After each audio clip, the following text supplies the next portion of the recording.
चलो,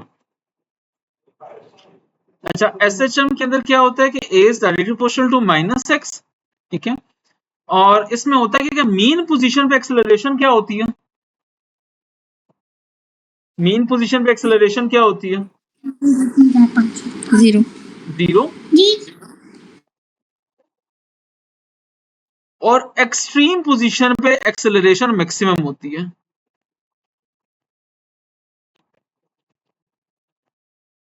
ठीक है, लेकिन ईमान अगर एक बाउंसिंग बॉल का केस देखें तो बाउंसिंग बॉल के केस में बॉल ऊपर जा रही हो या नीचे जा रही हो, उसमें एक्सेलरेशन हमेशा कांस्टेंट होती है।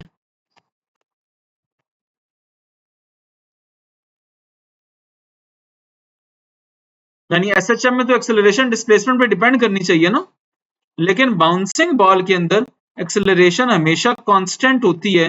तो बाउंसिंग बॉल का मोशन है वो सिंपल हार्मोनिक मोशन नहीं होगा।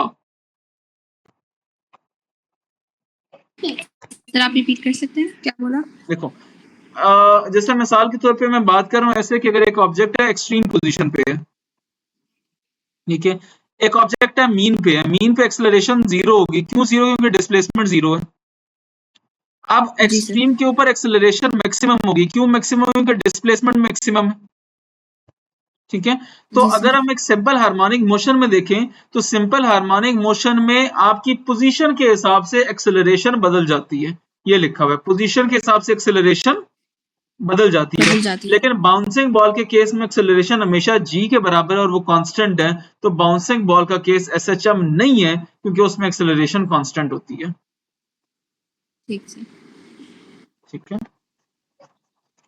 आगे चल रहा हूं, यही मार्क किया था, ये क्या मार्क किया था? सर यही किया था।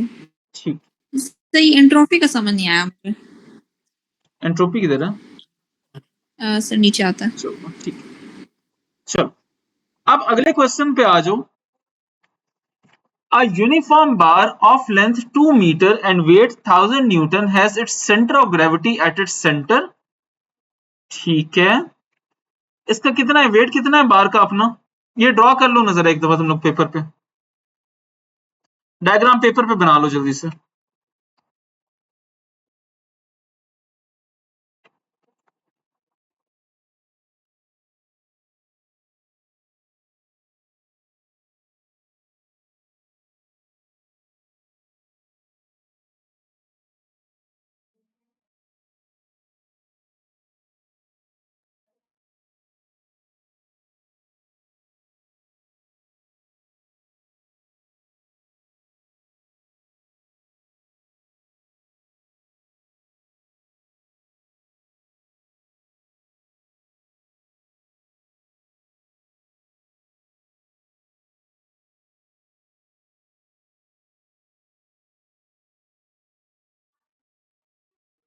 चलो मैं स्टार्ट कर रहा हूँ, साथ रहना। यूनिफॉर्म बार है, उसकी लेंथ है 2 मीटर और उसका वेट है 1000 न्यूटन, उसका सेंटर ऑफ ग्रेविटी उसके सेंटर पे है। ठीक है, मैं क्या कर रहा हूँ, 2 मीटर उसने मेंशन किया हुआ, सिर्फ वेट नहीं मेंशन किया हुआ, तो मैं अपने हिसाब से सेंटर में ऐसे एरो करके इस पे 1000 न्यूटन का वेट लगा देता हूँ।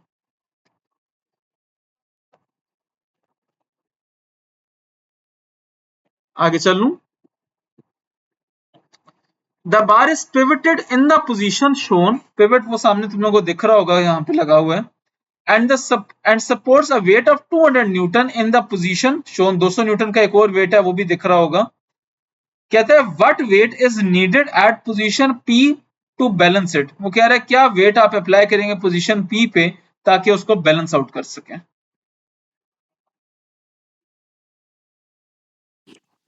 जी सर।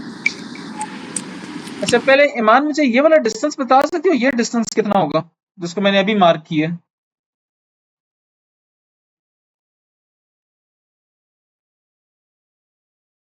ईमान साथ हो? सर ये 1000 न्यूटन नहीं, 1000 न्यूटन मिडिल तो में वेट लगा है ना, हुआ। पिवट से इसका डिस्टेंस कितना बनेगा? 2 मीटर। गलत जवाब, जवेरिया। सर जब 1000 न्यूटन अगर मैंने बताया था कि वो बिल्कुल मिडिल में है तो फिर हाँ, 1 मीटर माइनस 0.5 मीटर होता है, शाबाश लेकिन शाबाश शाबाश, ये 0.5 मीटर बनेगा, यानी 1 मिडल के अंदर है तो वो 1 माइनस 0.5 करें तो 0.5 मीटर ये बन गया। ठीक है, असल में पिवट से सारे डिस्टेंस चाहिए होते हैं, पहले ही निकाल लेते हैं। और ये वाला डिस्टेंस कितना है, ऊपर वाला जो रेड लाइन से मार्क किया, 2 मीटर माइनस 0.5। 2 माइनस 0.5, तो ये बन गया हमारे पास कितना, 1.5 मीटर। ठीक है, और क्या रह गया मेरे पास, मुझे ये मिल गया, वो 1.5 मीटर का ऊपर वाला डिस्टेंस मिल गया। और कहता है what weight is needed at position P to balance the bar, कितना वेट चाहिए पोजीशन पी पे, यहाँ पे कितना वेट लगे इसको बैलेंस करने के लिए वो पूछ रहा है। ठीक है, अच्छा अब इसमें लगना है यूजिंग, ये हो गया था चवेरिया से,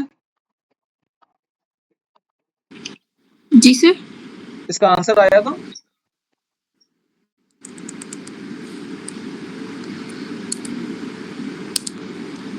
चलो देखो, using principle of movement summation clockwise torque is equal to summation anti-clockwise torque।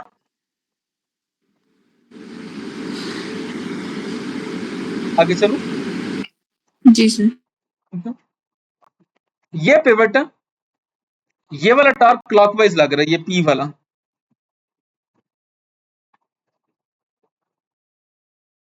तो ये क्लॉकवाइज टॉर्क है। और इसका अपना मोमेंट आर्म चेक कर लो, इसका मोमेंट आर्म कितना बनता है, मुझे 1 सेकंड देना बच्चों। सर मेरा तो 1000 न्यूटन बना सी। अच्छा चलो मैं आता हूँ उस पर। अच्छा, इसका जो मोमेंट आर्म है डब्ल्यू पी का, वो हमारे पास बन रहा है 0.5 मीटर, और बस ये एक ही हमारे पास क्लॉकवाइज टॉर्क है, बाकी दोनों एंटी क्लॉकवाइज बनते हैं। 1000 वाला जो वेट है, इसका मोमेंट आर्म 0.5 है पिवट से डिस्टेंस, और प्लस 200 वाला जो वेट है, उसका जो पिवट से डिस्टेंस है 1.5 है। ठीक है, अब इसको सॉल्व करो ना,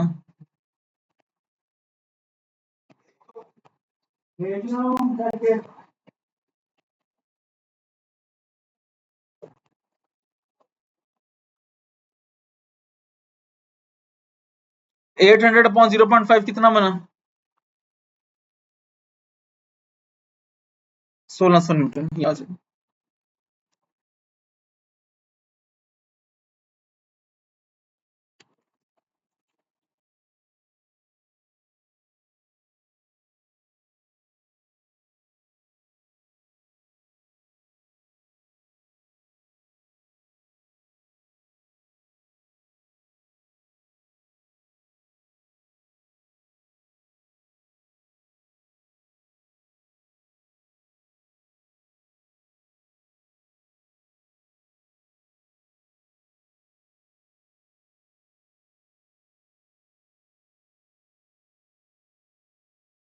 चलूं आगे, जवेरिया जो गलतियां हुई हैं, जो नहीं समझ आ रहा पूछ लेना। जी सर।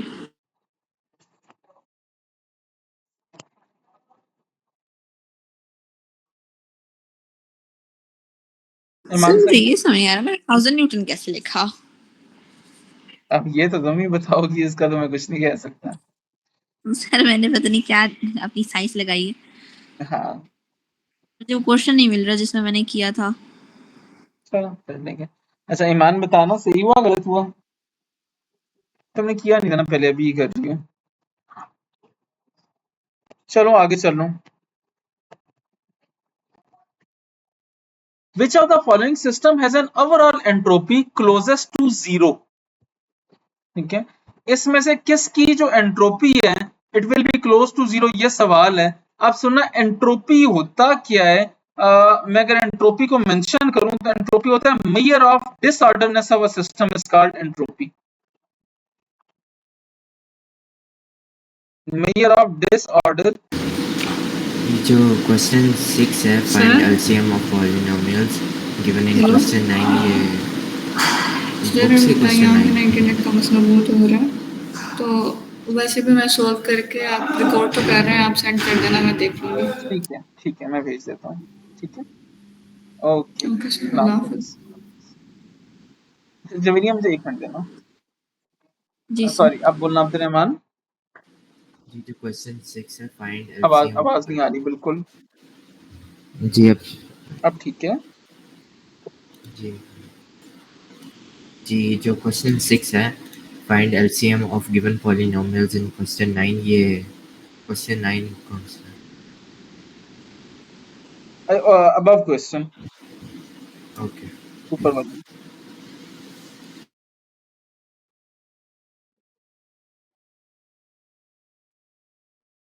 चलो अच्छा आगे चलते हैं। अच्छा, measure of disorder of a system is called entropy.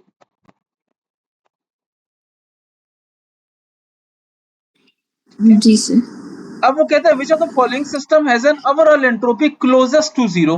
कोई बहुत ही ठंडा ऑब्जेक्ट हो ना, ठीक है, तो उसकी एंट्रोपी बहुत कम होगी, ठीक है।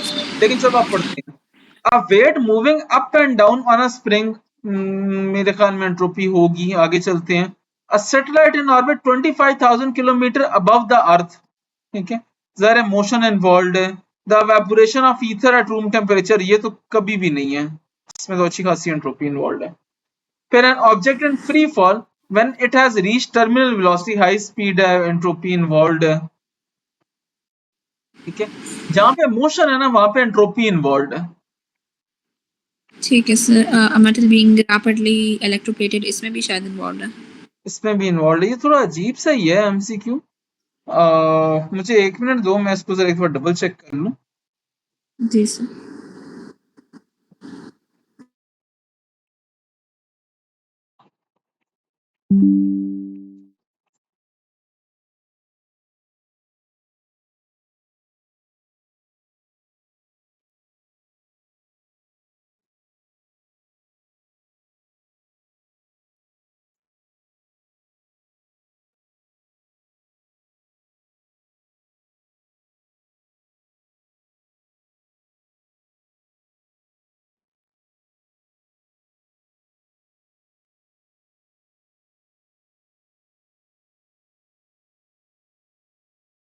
चलो साथ हूँ।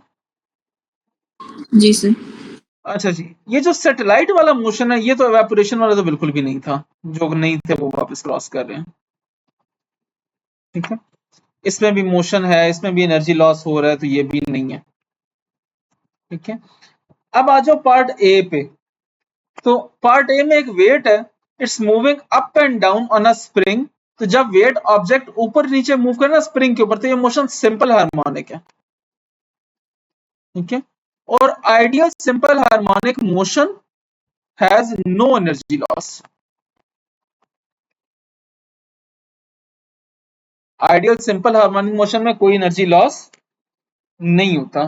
तो आप वेट मूविंग जी up and down on a spring ideal SHM में, और इसमें कोई एनर्जी लॉस नहीं है, तो ए यहाँ पे हमारे पास का करेक्ट आंसर है।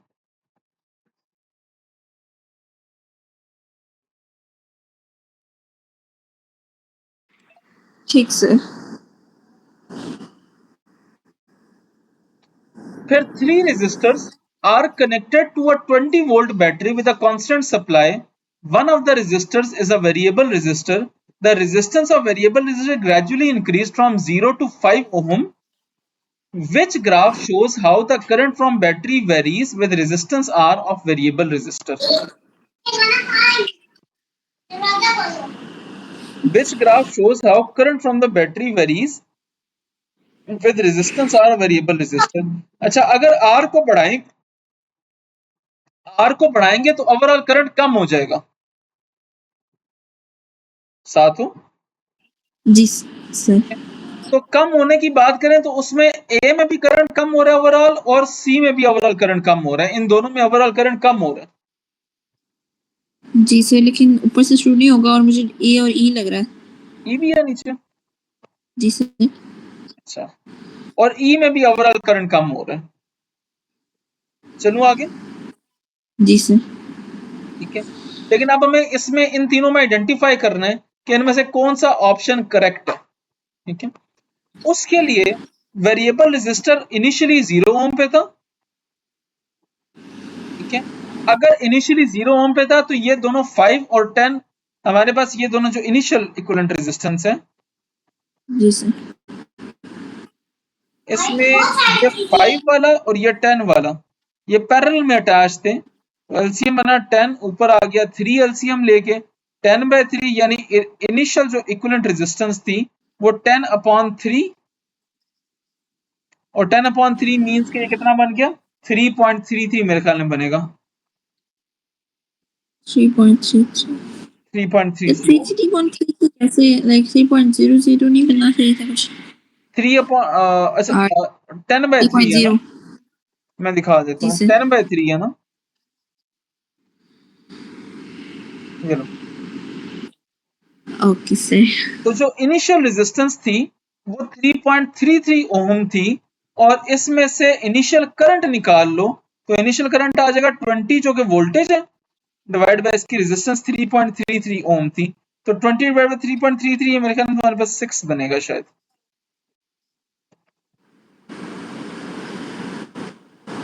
ये 6 एम्पियर इनिशियल करंट है, ठीक है।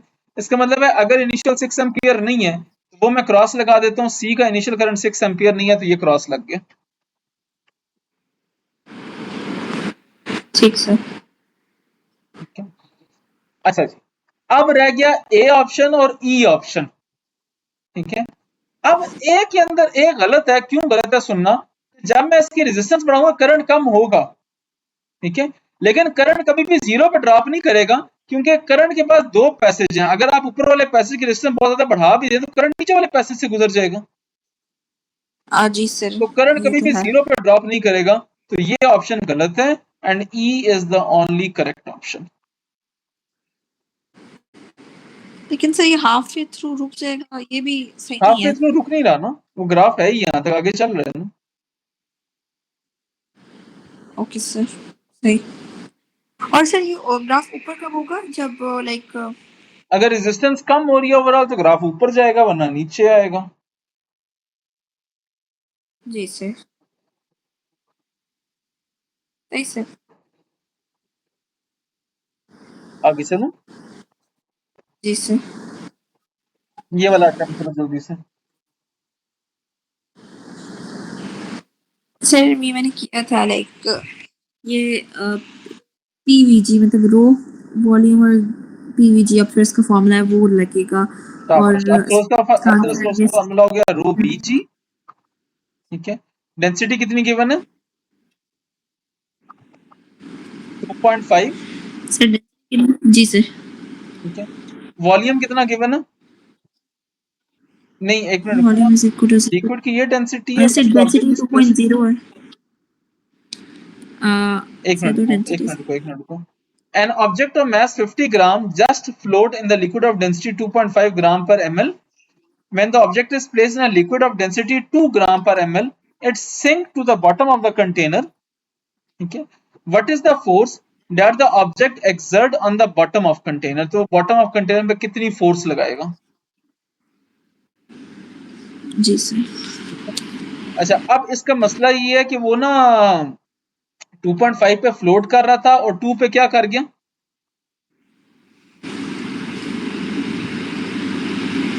दोबारा पढ़ लो ना सवाल। 2.5 पे फ्लोट कर रहा था और 2 पे सिंक कर गया, जी सर, ठीक सर, मैंने आगे नहीं देखा था, ठीक। ठीक है। तो वो बॉटम पे कितनी फोर्स एक्सर्ट करेगा, 2 मिनट ले लो, if you can do it तो कर लो। Okay sir.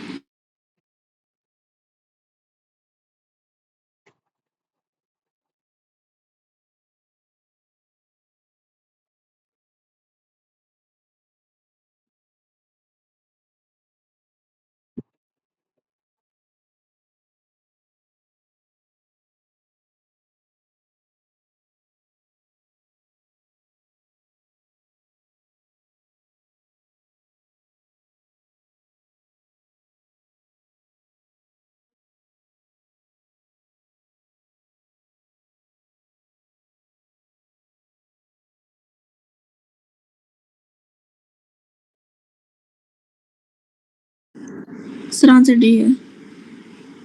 आंसर क्या है, डी। अच्छा इसका आंसर 0.1 न्यूटन प्रोबेबली आता है, बहुत कम फोर्स लगाएगा नीचे, वजह बताता हूँ। ऑब्जेक्ट का मास है ना 50 ग्राम, तो बन जाएगा 0.05 kg। तो जो वेट नीचे वाली फोर्स है, 7 हाँ, जी सर डब्ल्यू तो जो वेट है हमारे पास, वो हमारे पास बन जाएगा W is equal to M G. G की वैल्यू उसने दी हुई है 0.05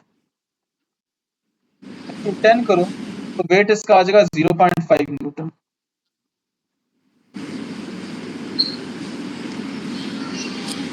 आगे चलो। जी सर। अच्छा, अब मुझे वेट पता लग गया इसका। अब अगला काम ये करो कि इसमें से बाउंड फोर्स निकालो कि कितनी फोर्स लग रही है।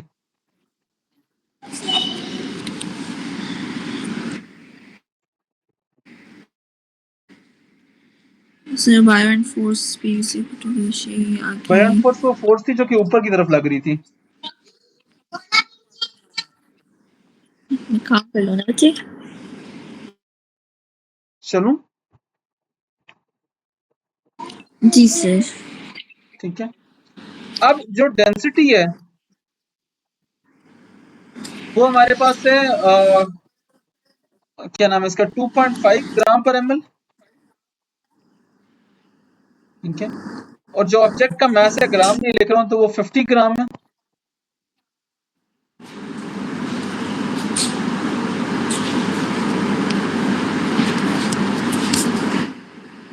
चलो, अब 2.5 ग्राम जी पर एमएल, ग्राम से अगर किलोग्राम में जाना है तो 1000 पे डिवाइड करते हैं, और मिलीलीटर से अगर आपने जाना है मीटर क्यूब में, तो डिवाइड करते हैं 10⁻⁻⁶ पे।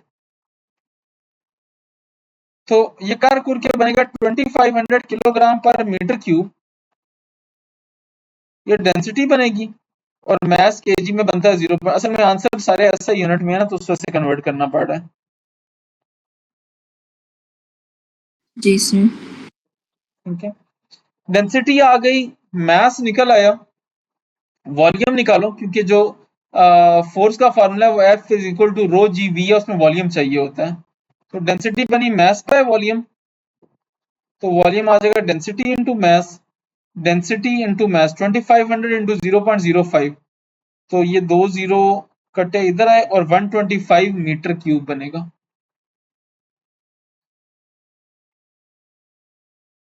नहीं, एक मिनट रुको, 2500 इंटू 0.05 ये कितना बनेगा,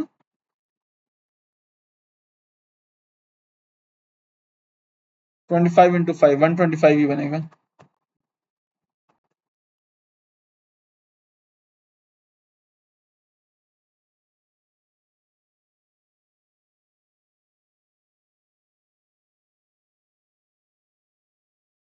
आगे चलो।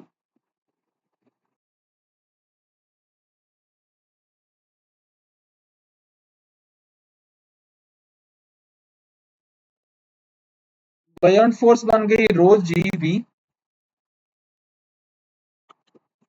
ठीक है, डेंसिटी हमारे पास थी 2500, जी की वैल्यू 10, सॉरी मुझे गलती पता लग गई है अपनी, ये वॉल्यूम बन जाएगा मास बाय डेंसिटी।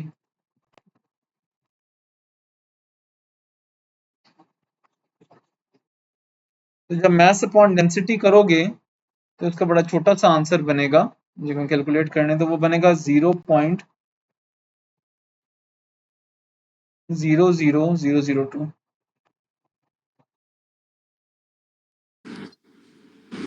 सर ठीक से।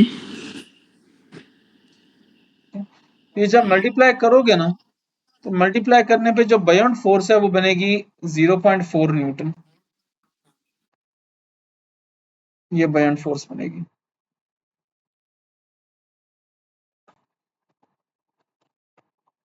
अब नेट फोर्स आ जाएगी wait minus बायोंट force, 0.5 minus 0.4, 0.1 Newton, ये आंसर।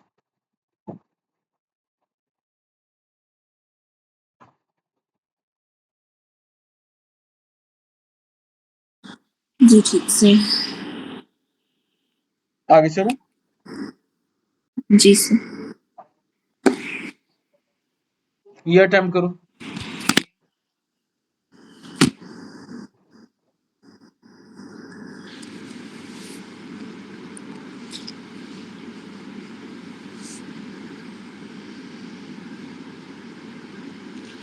सर ये मैंने सॉल्व किया था तो लाइक 10⁻19 आंसर आ रहा था, तो इसलिए मैंने लाइक ए को क्लिक कर दिया। 10 की पावर कितना? 19।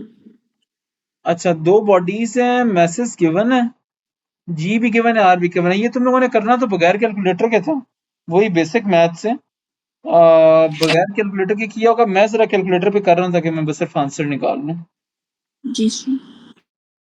7 into 10 की पावर -11 मल्टीप्लाई बाय 6 into 10 की पावर 24 मल्टीप्लाई बाय 7 into 10 की पावर 22 डिवाइडेड बाय डिस्टेंस कितना है 4 into 10 की पावर 8 का स्क्वायर। तो ये मेरे पास आ रहा है 1.8375 into 10 की पावर 20 पूरा पूरा आंसर है।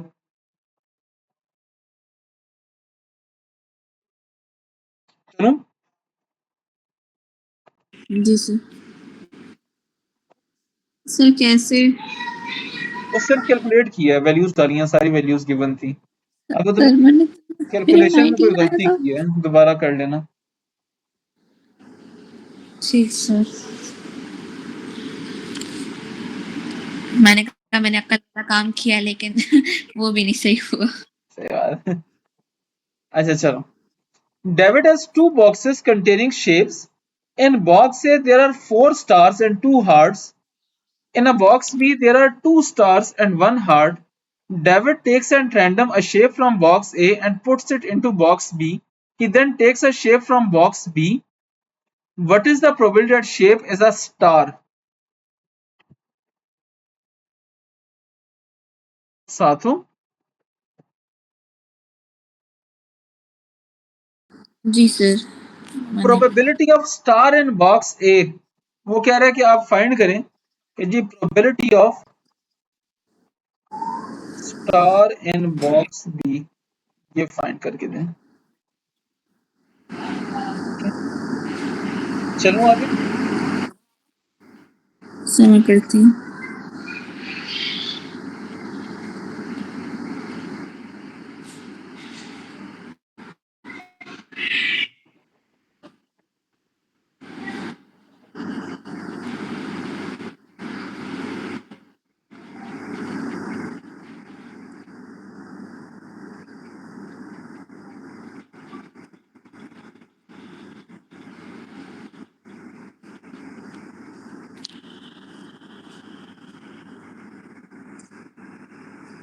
सर फिर आप करके देखें, मेरा अलग आ रहा है बिल्कुल।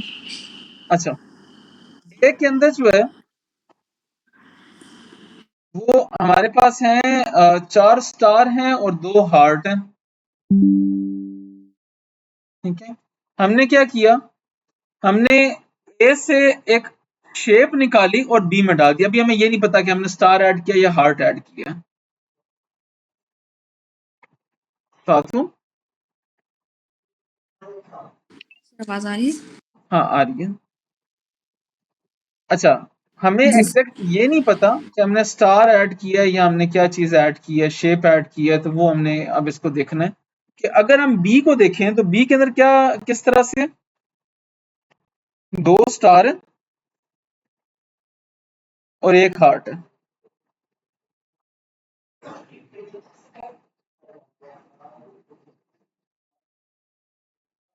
चलूं?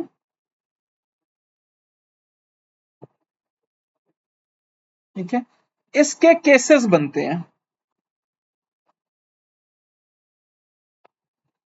If object taken out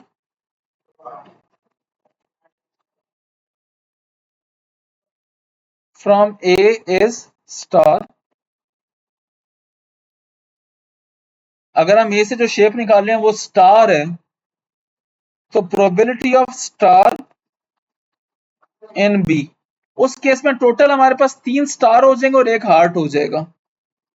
okay, तो 3 स्टार्स डिवाइड बाय 1 हार्ट 3 + 1, ये बन जाएगा 3/4। यहां तक साथ हो? जी सर। ठीक है, फिर अगर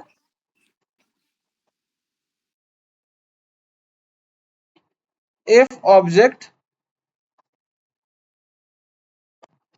taken out from B from A is hard, ठीक है, तो probability of star in B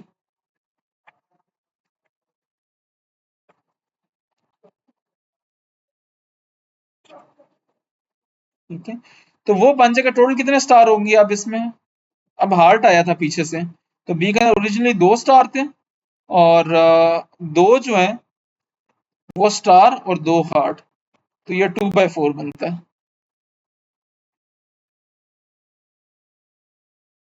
यहां तक पहुंचा? जी सर मेरा 3/4 आ गया था उस वक्त मुझे लगा डी ऑप्शन है, लेकिन आगे तो क्लिक करना जरूरी था मेरा, तो मैं यही सोच रही थी मोस्ट पॉसिबल आंसर्स में। अब ये दोनों 50 इन दोनों जो इवेंट्स हैं, अब मुझे इससे आगे चलना है।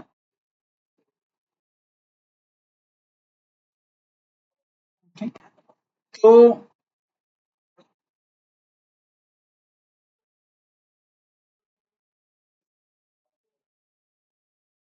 तुमने 3/4 मार्क किया, ठीक है। अच्छा, इसको ना तुमने रीट्राई करना है। इसका जो फाइनल आंसर है, मैं यहाँ पे इसको छोड़ना सर, अगली क्लास स्टार्ट हो गई है, तो इसका जो फाइनल आंसर वो 2/3 बनेगा। अब वो आगे तुमने चेक करना कि वो कैसे 2/3 बनेगा। ओके सर, मैं देखती हूँ। अच्छा, अब क्या कर रहे हैं कि ना आज का वही नेक्स्ट पास पेपर अटेम्प्ट करना है। मैं भेज रहा हूँ नेक्स्ट पास पेपर, ये मैं अपने पास सेव करके रख लेता हूँ, वो पहले ठीक कर लो सर। और ये फिर हम बाद में आगे कर लेंगे। Okay sir. मैंने सेव कर लिया अपने पास, ठीक है। जी सर।